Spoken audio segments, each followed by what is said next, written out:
What's up, guys, and thank you for tuning in to another episode of the Sinister Files. If you like what you see or hear, go ahead and hit that like button and subscribe to stay up to date on all my newest content.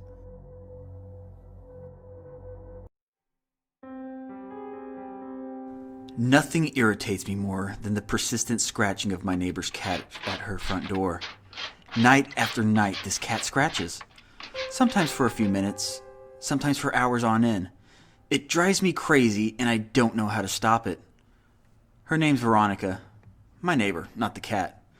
Honestly, I don't know what the cat's name is. I've never paid much attention to it, aside from the scratching that keeps me up at night. But, for convenience, we will call it Bastard. Anyways, Veronica had moved in about a year ago. Long black hair, deep blue eyes, and a smile that would make even the saddest or angriest person melt.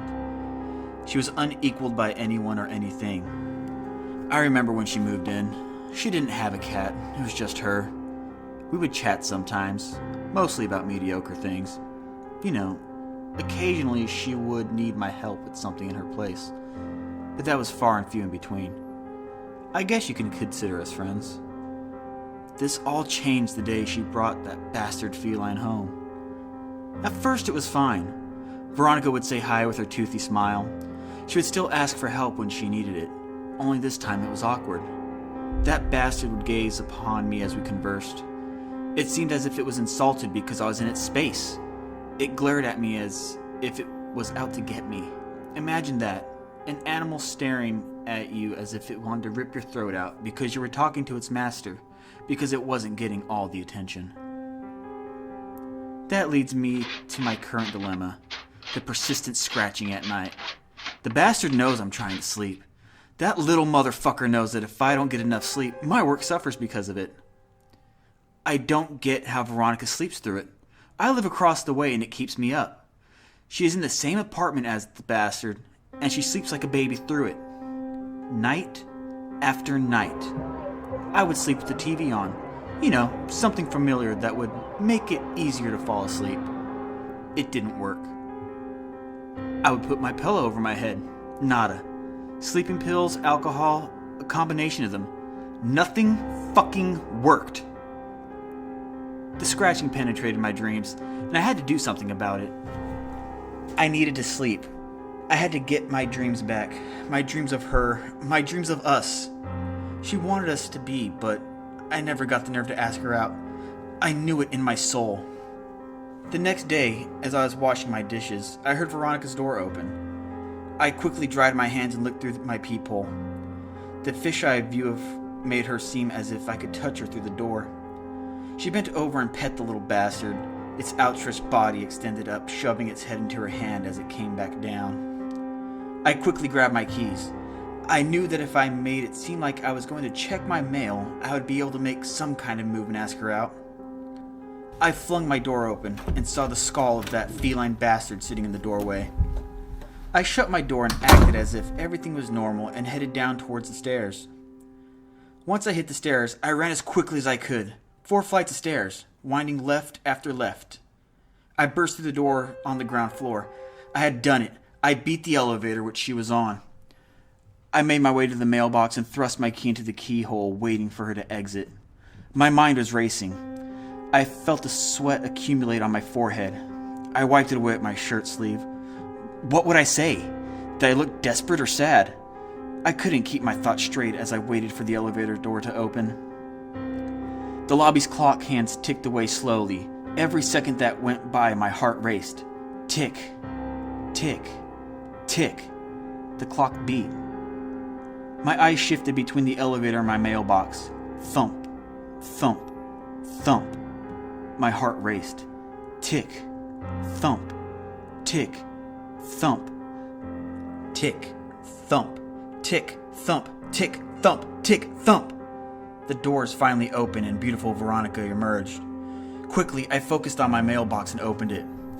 Pulling out the mail in a fervor, I dropped it, making it scatter in every direction. My face turned red in embarrassment, hoping she didn't see. As I picked it up, a shadow was cast over me. Need some help? Before I could respond, she squatted down to help me pick up the mail. You know, I'm pretty clumsy myself, she said, smiling through a slight laugh. We gathered the mail in awkward silence. My nerves got the best of me. I tried with every fiber of my being to get the words out. "Well, I will see ya," she said as she proceeded to walk away. My heart raced. The world sounded as if it was collapsing around me. I knew that if I didn't say anything, nothing would ever be. I suddenly blurted out, "Will you go out to dinner with me?" She stopped and turned around, with a nonplussed look on her face. She stumbled to find the right words, opening her mouth with nothing coming out. And finally she found the right words. "You are very sweet and funny, but you already know why we can't. It wouldn't be fair. Besides, we have tried this before and it didn't feel right." When have we tried this? The words fell out of my mouth. "Look, I gotta go," she said as she quickly left. She walked away. Before we could talk about anything else, she walked away. My heart was crushed. I never knew that I could feel this way. I knew how it felt to have someone have your heart, but this effect I was unaware of. The following weeks hurt. I barely ate.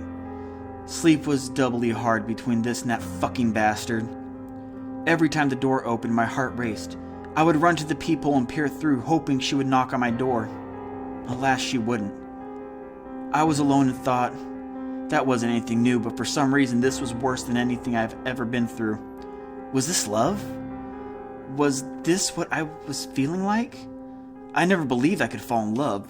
To think that I could have been in love with this whole time and not have known it. To be in love with someone who doesn't even know you love them. Soon after, I began to hear a phone ring. It mostly rang at night, along with that cat's fucking scratching. For 3 days straight, the phone rang. For 3 straight days, I searched everywhere. It sounded like it was coming from somewhere in my apartment, but I could not find it. Sleep escaped me, and I began to feel delirious. The world seemed to move around me, not I in it. The longing for Veronica began to intensify, yet I don't know why. It has been 2 weeks since I last talked to her, and about 3 days since I had last seen her come and go from her apartment. I tried not to torture myself by watching her through my peephole. Seeing her beautiful smile hurt and destroyed me. After 3 days, the ringing stopped. It was a relief. I could finally get some form of sleep. The bastard scratching was still bad, but I could ignore it for the most part. My life began to turn around. I started to forget about Veronica, and my work life was finally getting better. I was able to be happy again. I was able to think of more than her. But as I came and went, I still couldn't help but glance at her apartment door and hear the scratching of that bastard. One night as I slept, there was a knock on my door. 3 sharp knocks. My eyes peeled open. Room already formed in the corner of my eyes. The white walls of my room staring back at me beginning to take focus, and 3 more knocks came from the door, this time louder and forceful. I shot up quickly and stumbled out of my room. Reaching for a light switch, the unexpected happened. My door came off the hinges. Flashlights filled my apartment. My eyes dilated. A white spotlight filled my vision. Before I knew it, I was face down on the ground, being handcuffed, and my little apartment was filled with about 10 people. A new high score for me. The cacophony of voices drowned out my thoughts. One after another, they cleared each room. Suddenly, a man who looked familiar walked in weeping. He spoke to a man in a suit and pointed at me, shaking his head. The man in the suit approached me. He pulled out a badge that said Detective Swain on it. "Tyler James Jenkins?" he asked. Not knowing what was going on, I nodded. I looked around the room confused. Detective Swain pulled out a picture of his coat. It was of Veronica. I remember that day. Her boyfriend Avery, also known as the man who was weeping, is a photographer. He was taking pictures of her outside by the pink orchid tree. She wanted to be a model. Veronica and I were talking about her photo shoot, so I already knew they were going to be outside, you see. The truth is, there never was a cat. Now, noise from her apartment did keep me up, but it wasn't a cat. It was him fucking her. Him fucking her the way I wish I could have. Night after night, the sounds of her moaning would keep me awake. Sometimes I would go into the hallway and listen closely at her door, beating off to the sounds of her. "Sir!" A voice yelled from the bedroom closet. "We need paramedics!" Within minutes, a stretcher was brought in by 2 paramedics and headed into the room. Seconds later, they appeared with Veronica. She was bruised and still gagged. Blood dried around her nose and mouth. Her hair was stained red and stiff from the gash in her head. I looked over at Avery and smiled. He made eye contact with me and rage filled him. He charged at me screaming, having to be restrained by 3 officers. He fell to the ground in agony. He now felt what I had been feeling since the day Veronica broke my heart.